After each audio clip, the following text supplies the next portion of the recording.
Hey, everybody, welcome back to Jonah. Thanks for closing out the week with us as we continue slowly into chapter 1 here. We are in verse 4. Just a quick recap. A lot happens in the first 3 verses. Jonah gets a call from God to go to Nineveh and decides instead to go the other way.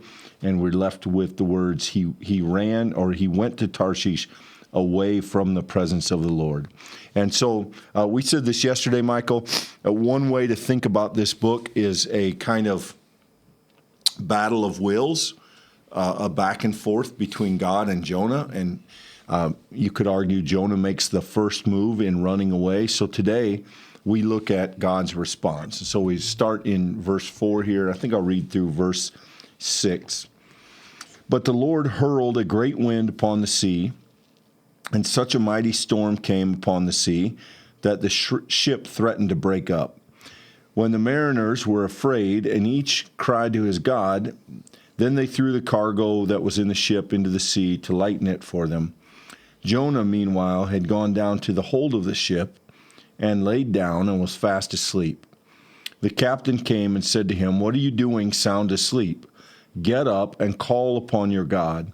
Perhaps the God will spare us a thought so that we do not perish."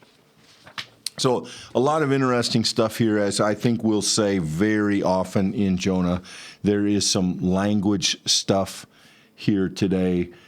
First of all, God throws or hurls a wind upon the sea. And this is in direct response to what Jonah has done. Jonah's tried to get away from the presence of the Lord.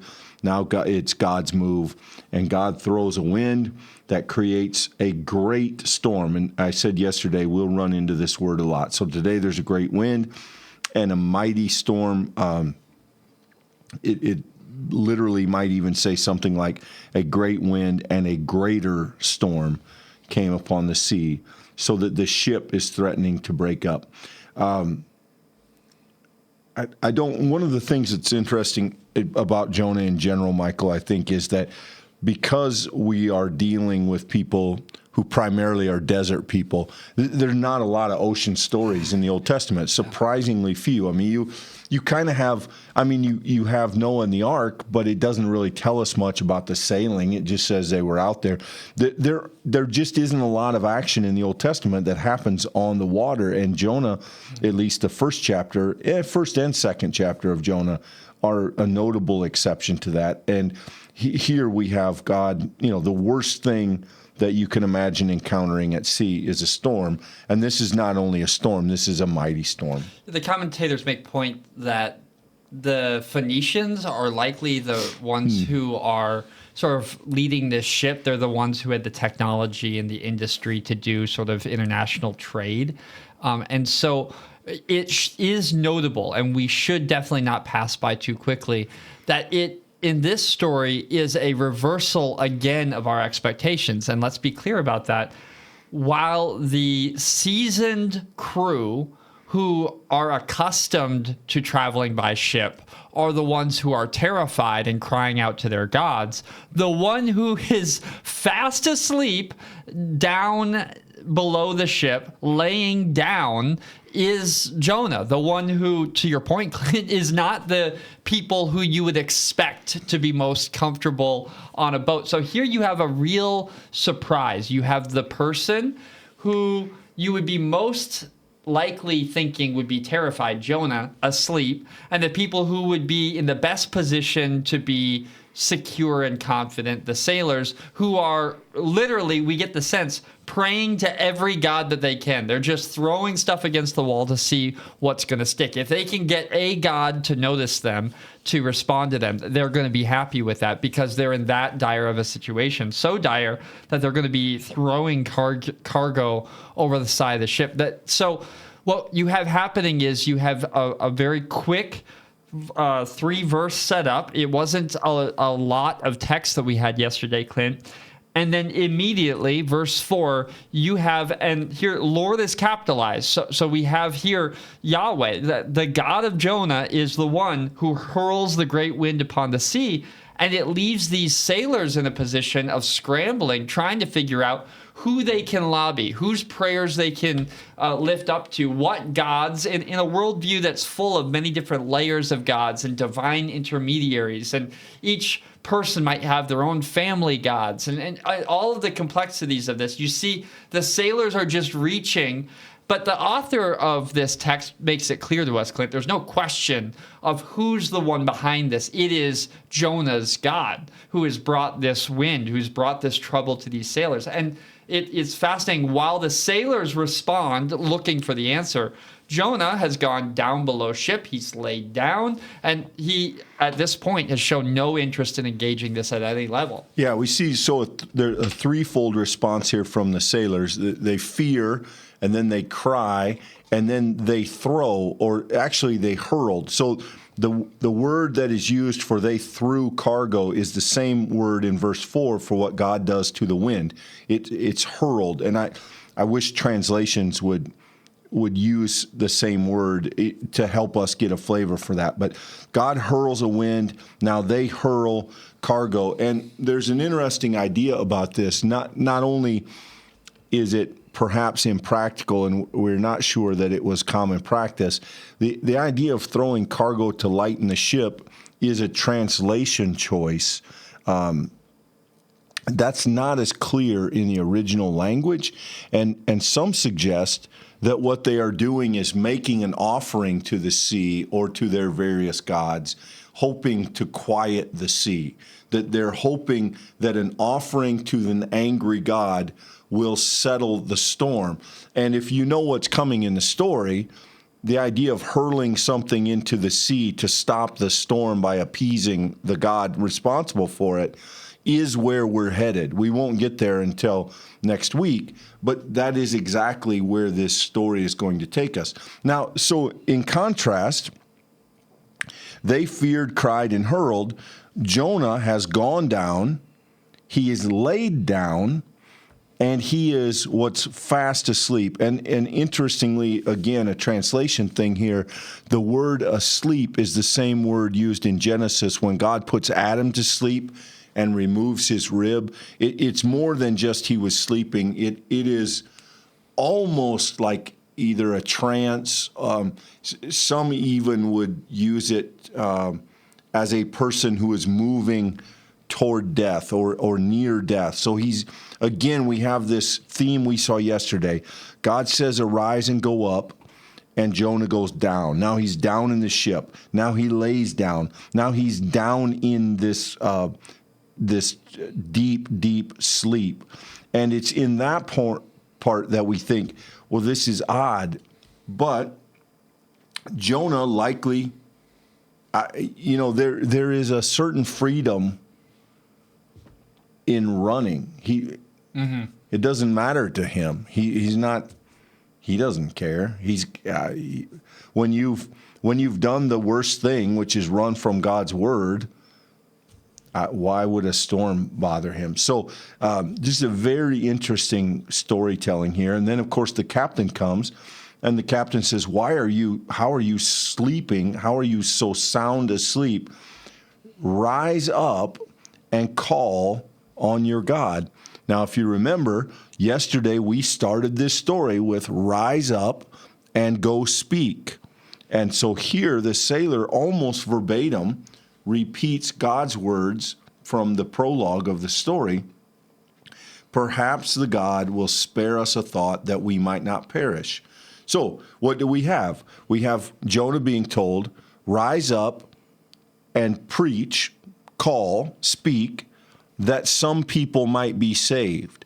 And now again, we begin to see some of the foreshadowing that this begins to fill in the gap of the unanswered question of why doesn't Jonah want to go to Nineveh? Here, because we see in the captain's word the insinuation that in speaking, you might lead to saving. And we're a long way from fleshing that out, but just put a pin in that because we're going to come back to that idea, and it's extremely important.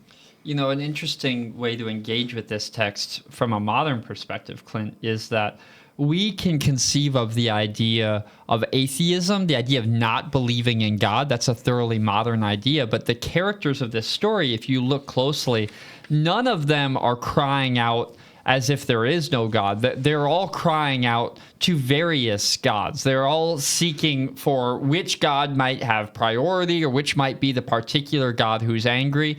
And that is also true of Jonah. Jonah is not in this story not believing in God or fighting against the idea of God. No, Jonah believes very firmly in the Lord, capital Lord. This is not a story in its setup in which we are led into this sort of question of, is there a God at play, or does Jonah believe in God, or is Jonah fighting against his faith? No, Jonah believes very 100% confidently in God. Jonah's struggle in this story, as was set up in yesterday's study, is quite frankly, he doesn't like what God is going to do. He knowing of his God is not pleased. And so this sleep then has a different frame. This isn't just kind of the sleep of depression. This is the sleep of one who's trying to outrun God's call to speak in this particular instance. And the idea that he's going to be roused by a pagan calling him to cry out to a God as if that God is any other God is very insulting to Jewish sensibilities, Clint. The idea that a foreign sailor with all of their, different religious traditions and all of their speculations and all of the ways that community at large is just superstitious, that they would be the ones to call Jonah to have conversation with the living God. That's an offensive sensibility, and yet that's exactly how the story writer's presenting it, that Jonah needed nudged by the pagan to cry out to the one true God. It is a striking turn in a story like this. Well, yeah, the sort of game of spiritual chicken continues here. Jonah has tried to run. God now hurls the storm. And the question unasked by the text, but present to the reader, is how far will Jonah let this go? How far will he take this? Is he going to turn around or not? And again, we're not quite to that answer. Next week, we'll see Jonah's actually prepared to follow this path quite a ways. But let's jump back in. Verse 7 here, and just I'll read through 10. The sailors said to one another, "Let us cast lots that we might know whose account this calamity has come upon us." So they cast lots, and the lot fell on Jonah. Then they said to him, "Tell us why this calamity has come upon us. What is your occupation? Where do you come from? What is your country, and what people are you? And of what people are you?" He said, "I am a Hebrew. I worship the Lord, the God of heaven, who made the sea and the dry land." Then the men were even more afraid and said to him, "What is this that you've done?" For the men knew that he was fleeing from the presence of the Lord because he had told them so. So here we have, and the sailors are largely caught in the middle in this. They're kind of the innocent bystanders, but here we have them getting involved. The casting of lots is a biblical thing. We don't know a great deal about it, but it was used in times with the idea that it would reveal some spiritual truth or some divine truth. Here, that happens. They cast lots, however that's done, and it falls on Jonah. In other words, this mess has something to do with Jonah. So they begin asking him these questions, who's responsible? What do you do? Where are you from? Who's your people? What's your country? And Jonah's answer is fascinating. "I am a Hebrew." Notice, not an Israelite, a Hebrew.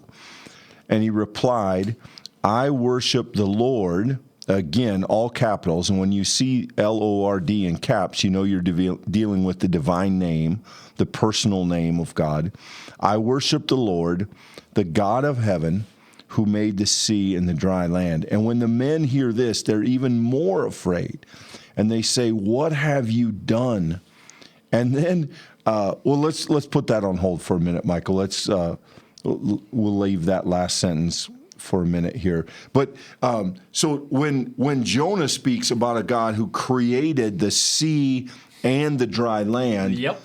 these sailors now realize that they're in trouble, right? That they begin to see the scope of this God that Jonah seems to have angered or seems to have brought upon them in their midst, and it terrifies them.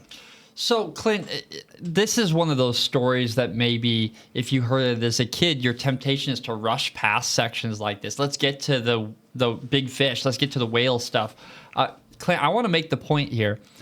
This is a really earthy, a very personal encounter with Jonah's running from God, because here we have these sailors, and as you've already said, they're sort of just wrapped up into this story. They didn't choose this, but they become for us real human examples of the cost that Jonah appears willing to pay to get out of the call that God has given him to do. In other words, to say it differently, Jonah so hates the people of Nineveh. He has such an intense hatred for them. The idea of going to that place and speaking God's word to them is so repulsive. He's willing to get into a boat. He seems willing to sleep through a storm, happy to just see where that's going to take him and all of the lives of the people in that boat. And to the credit of the writer, it's clear in their own words that they understand the cost that he's willing to pay. Verse 10, they were even more afraid. What is it that you have done?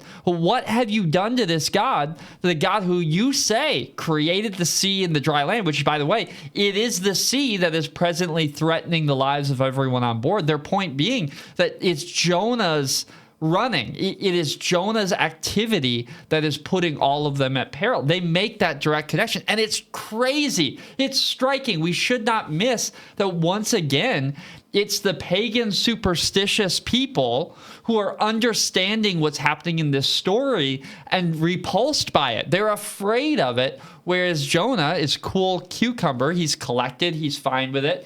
And that is supposed to be a kind of ironic non sequitur for us, the reader. This should not make sense to us. This is completely reversed from what we should be looking for. Yeah, we won't get there until Monday, but Jonah seems willing to trade his life in order to disobey. But the question that's going to get pushed to the front, and we hear it in the fearful voices of the sailors, is he willing to sacrifice them right along with himself? And and then, so just a heads up here, this, I don't know if this is a very practical point, but then we hit this last line: for the men knew he was fleeing from the presence of the Lord because he had told them so. So this is a really interesting storytelling technique where they're just throw in, oh, by the way, they had this background conversation where Jonah mentioned this. Right. But what this also does thematically, what this does in terms of the story, is that we don't have to hear it yet from Jonah's mouth. We have not heard Jonah admit anything yet. So rather than have to go into the whole conversation, the storyteller, the author says, oh, well, they knew he was running from the Lord, but now they begin to know what that means. Now they begin to say, well, this Lord you referred to is the God who made the sea and the earth and can hurl mighty storms, and the best of our abilities have zero chance of surviving. What have you done? This is a matter of scope. The sailors begin to see the massiveness and the grandeur of this God that they don't yet know in even the words of Jonah. And so I'll come back to this near the end of the study. But one of the fascinating realities of the book of Jonah is that everybody that Jonah runs into learns something about God through him, though he's not trying at all. Like almost in spite of himself, he has now taught these sailors something about the person that he worships, the God that he serves. Well, I should say, the God that he is supposed to serve. So an interesting translation note here too. In Hebrew, the word worship is the word fear. And so what Jonah says is, I fear the Lord, the God of heaven. Well, we don't yet know that that's true. Even if you want to take and say that worship is the proper choice there of translation, it's not clear that that's true. Because if worship at any level means to obey, we've not seen any of that from Jonah at this point. And so when he says this, I worship, I think we're supposed to hear some of the irony in it.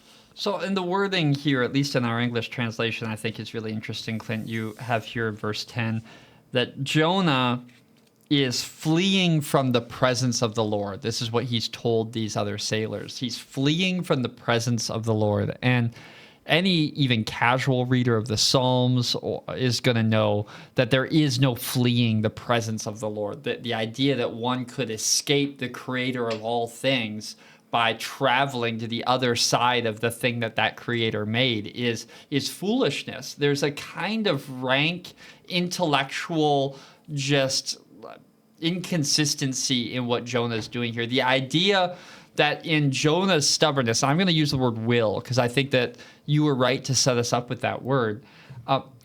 Jonah's not doing this because he's out thinking God. Jonah's not doing this because he's got a secret plan that God couldn't anticipate. When it says that he's fleeing God's presence, he's just stubbornly resisting what God has called him to do. And he's going to go as far away in the opposite direction as possible. And the affront of that in an ancient world context, the idea that you're going to get on a boat, from these sailors' perspective, that you're going to get on a boat running from the God who made the water that boat is skimming across, is the utter definition of foolishness. And Jonah, he doesn't come across as a guy who's flummoxed by that in the least. He's downstairs sleeping. No, for him, he's simply willfully resisting what God is calling him to do. There's no crisis of faith here, whether it's the actual God who told him to do it or not. This is simply a man who's heard the thing and refuses to do the thing. And it casts for us, Clint, a character which is essential to the telling of this story. We have to be wondering from the start, what is motivating Jonah and how far is he willing to go in this resistance to God? And we're just literally 10 verses in, and we've begun to see how deep the vein of that willful disobedience goes. And it's only going to flourish and go deeper as the story continues. Yeah, I think, if you were a stubborn child, or if you've parented a stubborn child or know a stubborn child, this is that back and forth, right? This is who's going to blink first. This is eat your breakfast. No, then you will sit there until you do. And right. It's the standoff. Jonah has initiated it. God has now responded. At the end of round one, it's too close to call. I mean, there's no indication yet. Certainly God could sink the boat. It may be headed there. But at the end of this first round of the battle, it still appears to be kind of a dead heat, or at least we don't yet know the outcome. Maybe that's a better way to say it. But I think that's a helpful. This is spiritual chicken.